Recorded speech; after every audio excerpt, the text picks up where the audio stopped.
Hello, welcome to Locked On Sharks, the premier hockey podcast of your favorite team in the Bay Area. And on today's episode, we are joined by Chris Peters for another draft profile, this time on Gabe Perreault and why he is flying up the draft boards and if he might actually be creeping out of range back into range for the Sharks, especially if they happen to fall in the draft lottery. So all that and more on today's episode of Locked On Sharks. You're Locked On Sharks, your daily podcast on the San Jose Sharks. Part of the Locked On Podcast Network, your team every day.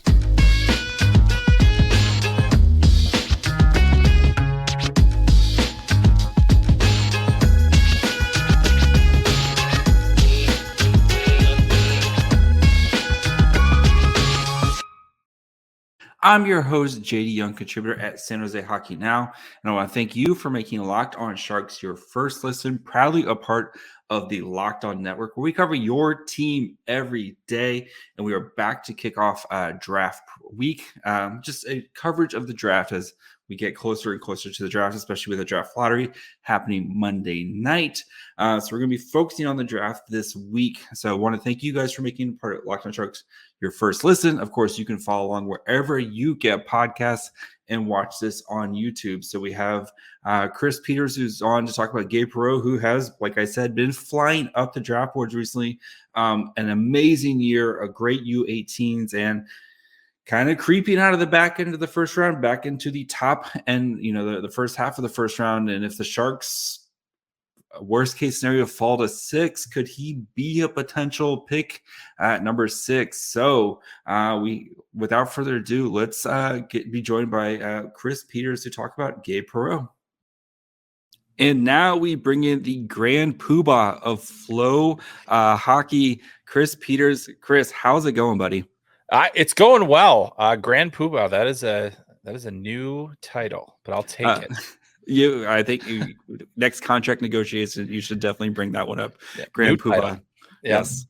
All right. So we have Chris Peters on to talk about Gabe Perreault. If you're don't know who Gabe Perreault is, he is a forward with the USNTDP program, 5'11", 165 pounds, in 62 games this year, scored roughly 1 million points, had 53 goals, 79 assists, 213 shots, was part of that deadly USA line in the under 18s.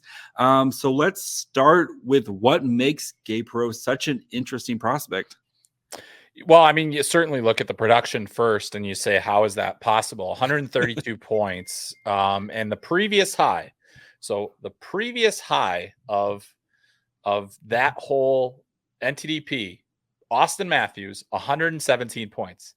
Gabe Perreault had 132 points. Like, he shattered it. He shattered the record. Yes. And honestly, Jack Hughes fell a point shy of that record. Other guys have not come close, but Gabe Perreault did that. And then Will Smith on his line also did that. But what makes him stand out in terms of as a player is, I think he's one of the most intelligent hockey players in this class. His hockey sense is off the charts. It really is. He processes the game at a very high speed. He makes decisions with the puck that are often the correct ones and certainly ones that you might not have even expected. I think that he is a very good, gifted distributor of the puck. But then he also has scoring ability. He scored 53 goals this year. That's the other thing. Like, not a lot of guys, I think fewer than 10 players ever have scored 50 goals in a season.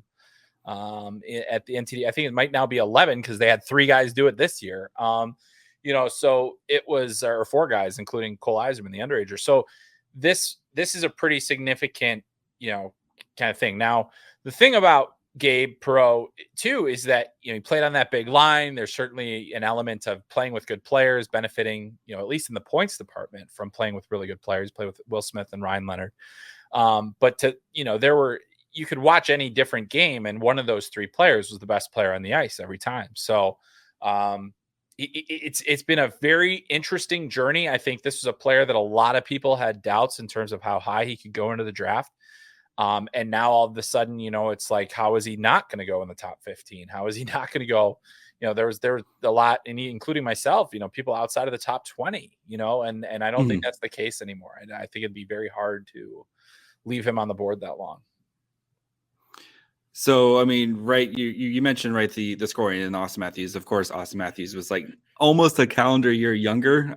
You do have to kind of throw that in there. Fair. And Austin Matthews is literally one of the 5 best players in the NHL right now. So we don't expect Gabe Perreault to be one of the 5 best players in the NHL at any point. But still, I mean, you don't just rack up that many points on accident. That's not like a fluky thing just to be that score that many points. So what do you think is the one thing kind of holding Perreault back to being, talked about more in this draft class? Yeah, I think there's a couple of things. The first thing is skating. And that's probably going to be the primary thing that you hear a lot. And it's not just the skating itself, but it's also skating and not being that big. He's about 5'11". And that's while average, or just slightly below average for the NHL.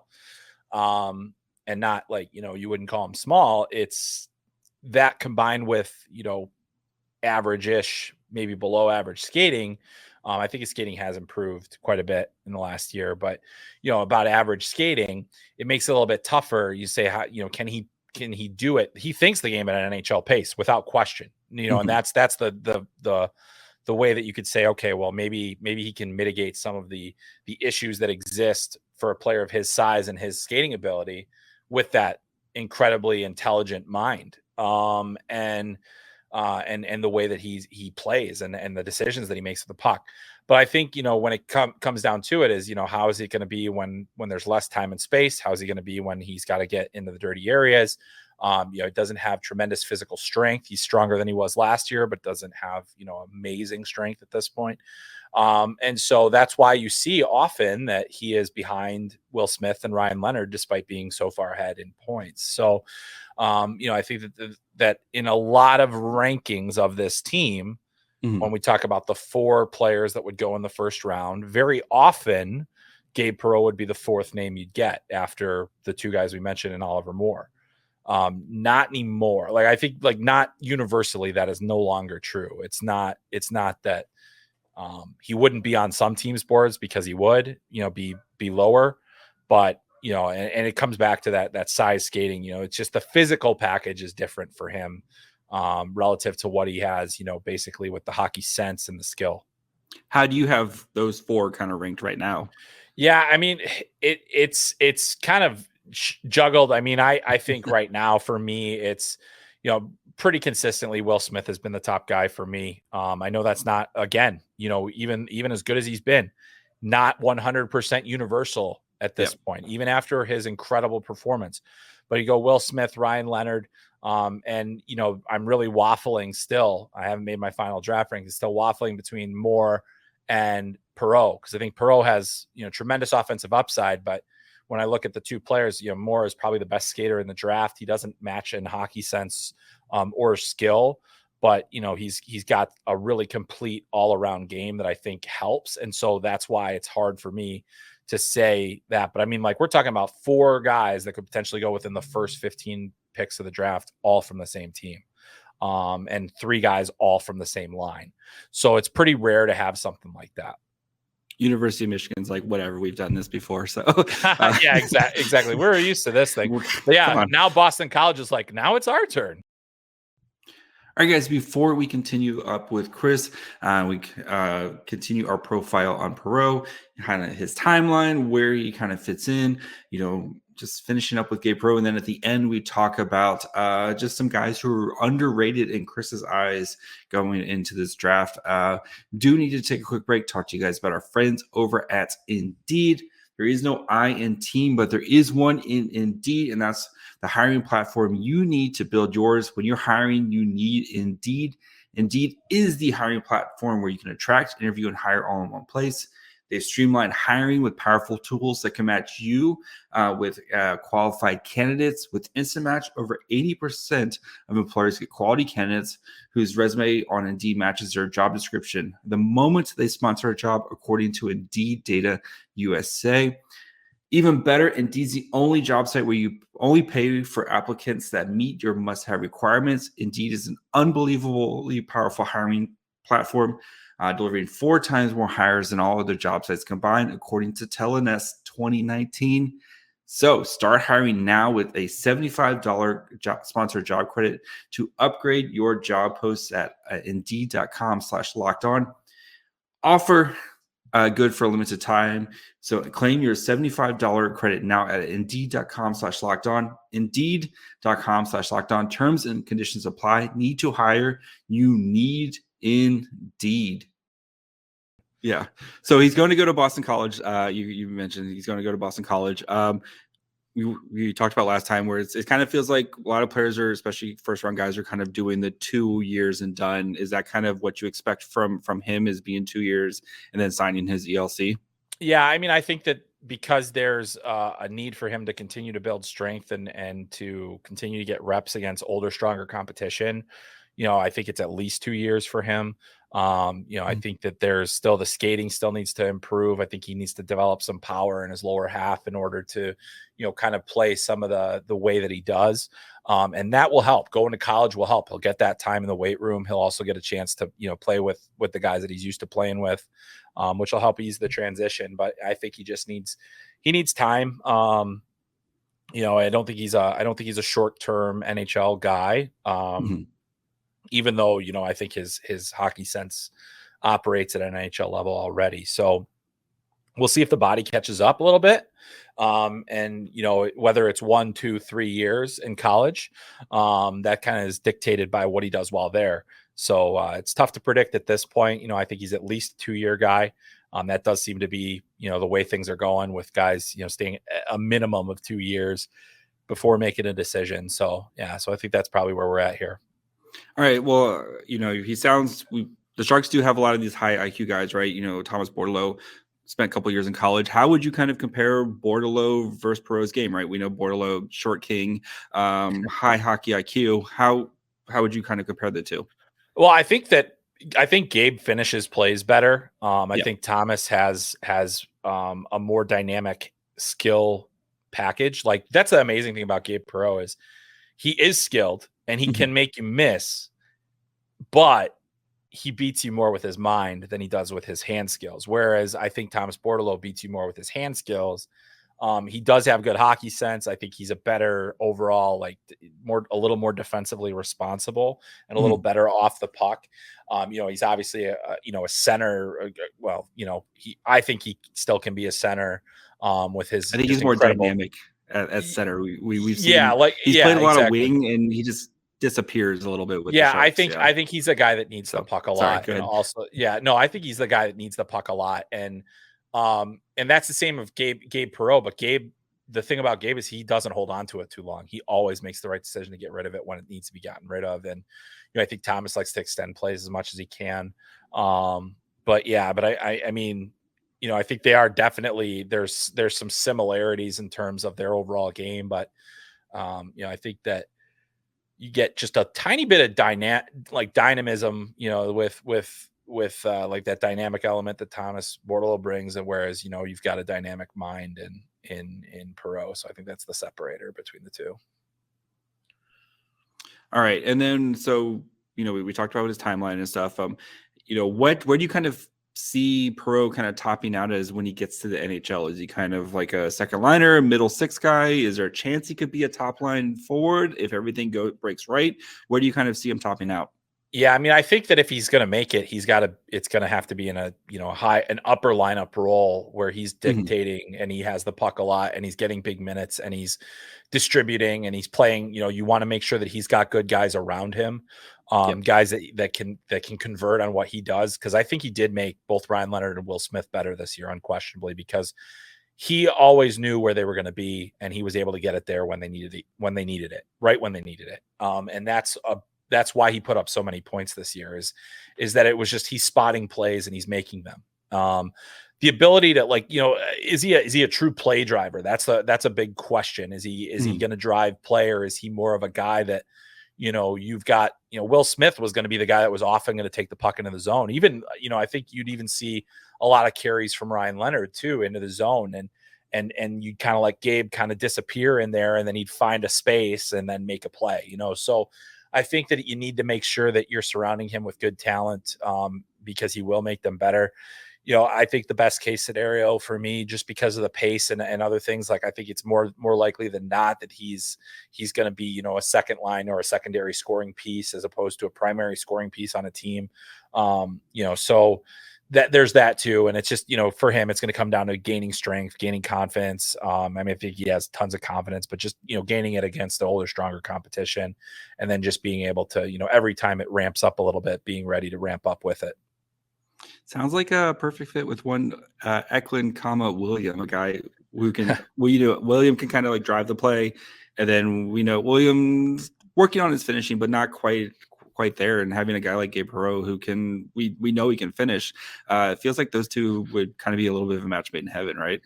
Yeah, I mean, they certainly could be. I think that they both think the game at a pretty high level. I think one of the things that always stood out to me about William Eklund was his vision, and his ability to see plays. And if that's what I think made Will Smith and Gabe Perreault so dominant together. Where they're putting up, 200, almost 260 points. The ability to find each other, the ability to find space, and the ability to get, to have the confidence to make the plays that they made. That to me is probably one of the real defining factors of their entire, just season. And, so you want guys that can think the game and convert on the plays that Gabe's making, because he's typically, not only does he know what he has to do, he knows what you have to do, which I think is so amazing. And that, there'll obviously be adjustment when it's not Will Smith on the other end of that pass or Ryan Leonard on the other end of that pass. But the reason they work so well together is because of that vision and understanding of offense. And so, I mean, I think in terms of fit, that could make a lot of sense, especially if you can find a nice big power winger to play with them.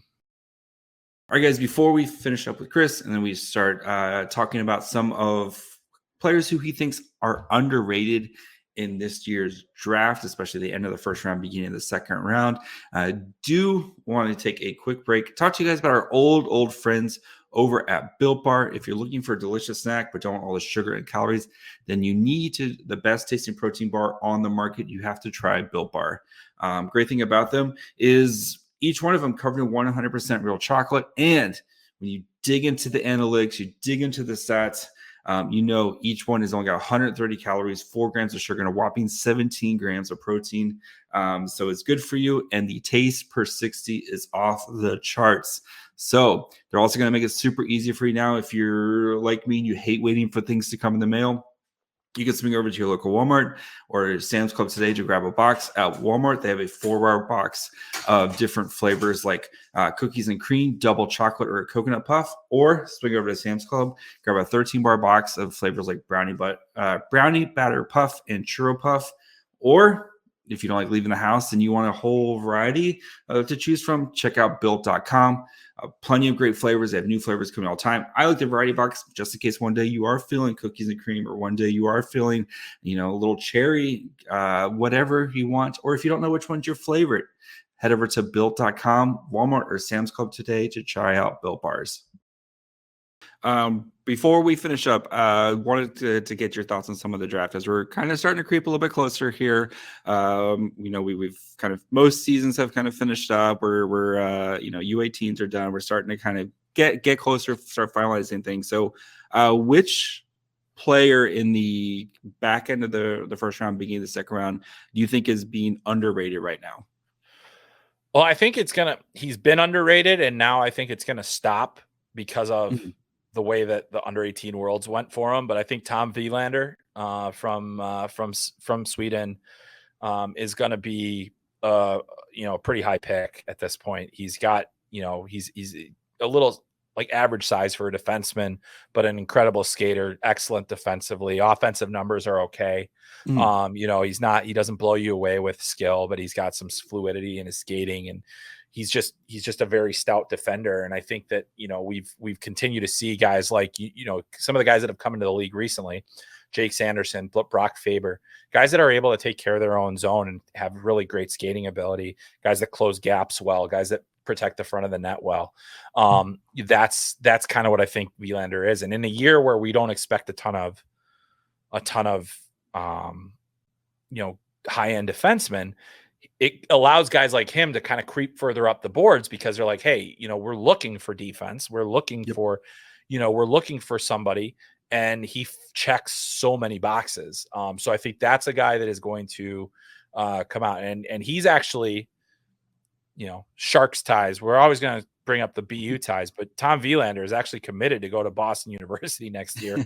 Obviously not super common for like first round caliber guys to go the college route out of Sweden, but he's apparently going. So that is Mike Greer Capnet, a Swedish college guy. Like, what more could you want? I know. It's just like, BU. He's number one on the board. Let's go. I'll tell you, I can tell you with pretty clear certainty that David Quinn would absolutely love that player. I think he plays that brand and because he's got, he defends, but he plays with quickness and pace, and he's got, there's a lot of grind to him as well. In addition to having some of those higher end traits. All right. Anybody else? We just had U18s. Who else from the U18s really kind of solidified their draft spot in your opinion?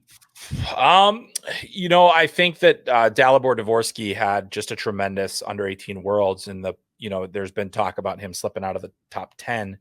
I think it's unlikely at this point. I think that tournament was a reminder to all of us that have been watching him for the last 3 years, because, he bursts onto this, or 2 years, he bursts onto the scene as an underager at the Hlinka Gretzky, scores, goal for goal with Michkov, and, just unbelievable offensive player.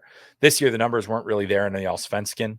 Then he goes to the under 18 World. He was fine at the World Juniors. It wasn't amazing, but, Slovakia was good, and he was good enough, but it wasn't amazing. I think the under 18 Worlds, he was amazing. I think there was in the most important games of that tournament, he performed at his best. And, Slovakia ends up bouncing Finland. They lose to the U.S. in the semifinal. And then they had Canada on the ropes in the bronze medal game. They were very, about a minute away from winning the bronze medal and having their first medal at that event in over 20 years. And they don't go even close to that without Dalibor Dvorsky.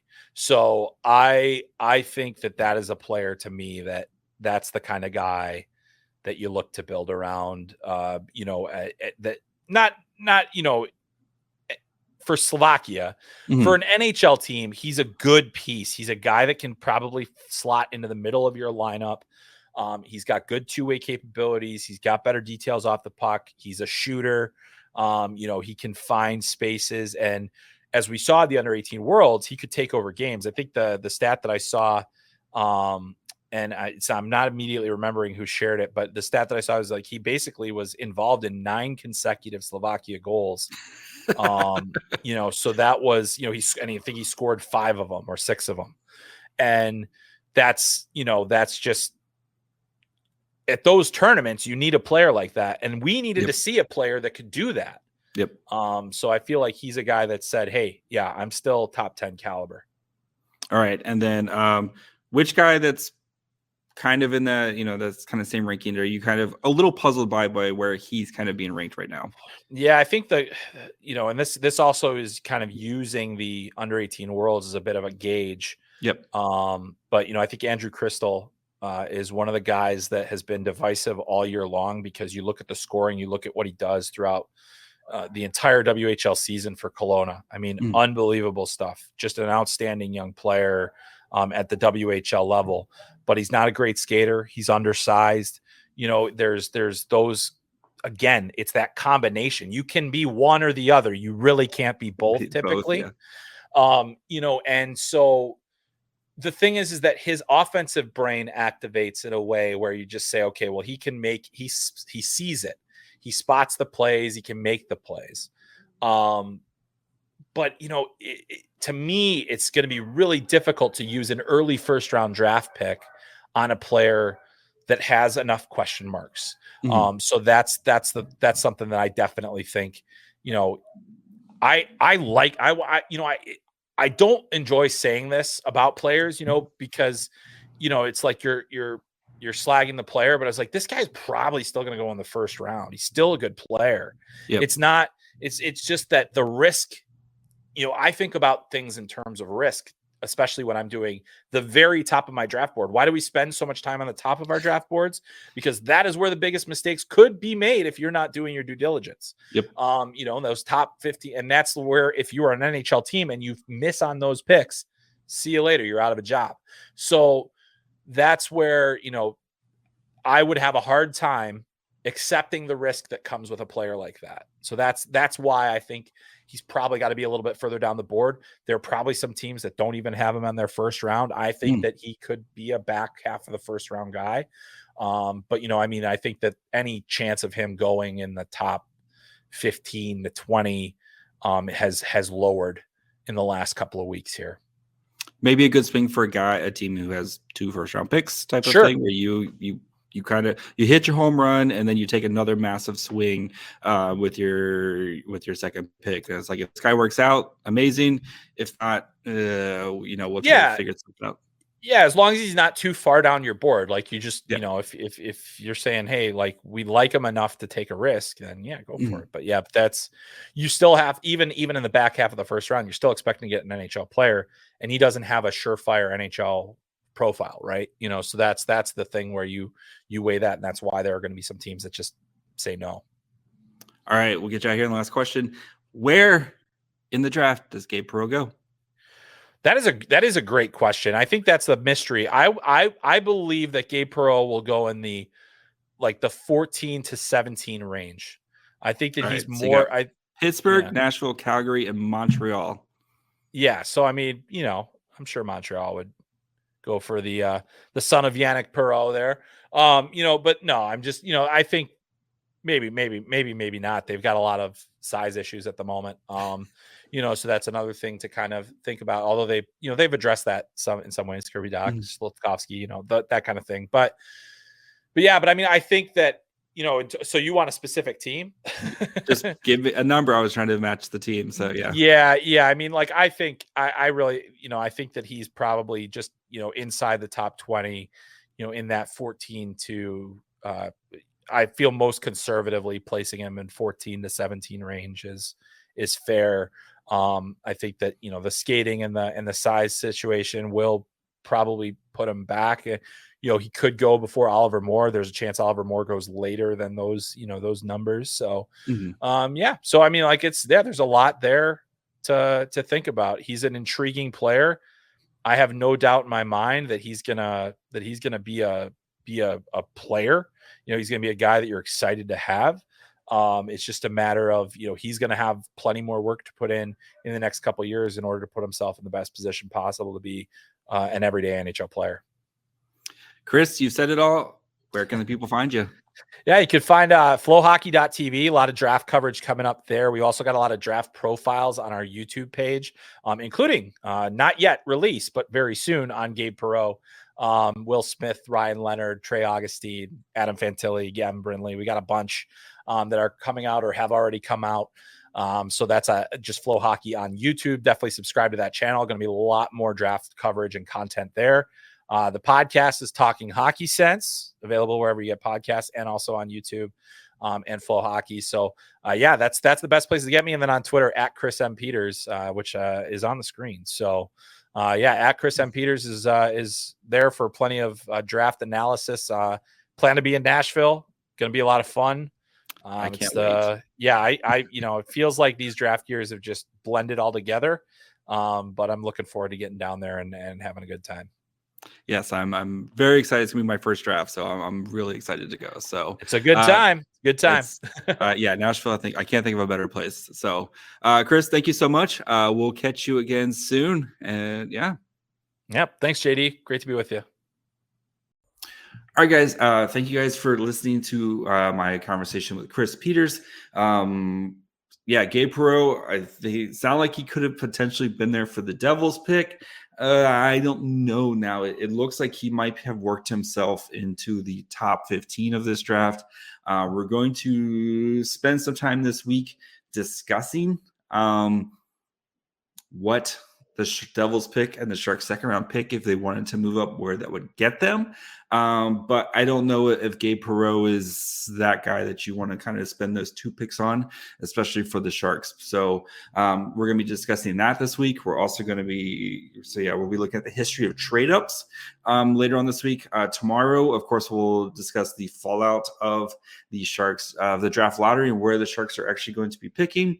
I'm going to be talking about, of course, Bob Father's latest top 12 and Will Smith jumping up to number 3 now and where that puts the Sharks. So plenty of stuff coming along this week as we focus on the draft with another draft profile coming this week as well. Ben Jordan is going to be is scheduled to join this week to talk about Oliver Bonk. So plenty of draft coverage continuing here at Locked On Sharks.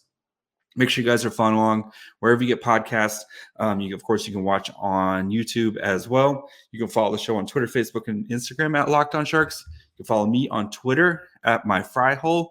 And again, plenty of draft stuff. Pray to the draft gods for the Sharks to move up 1 or 2. I would be happy with either.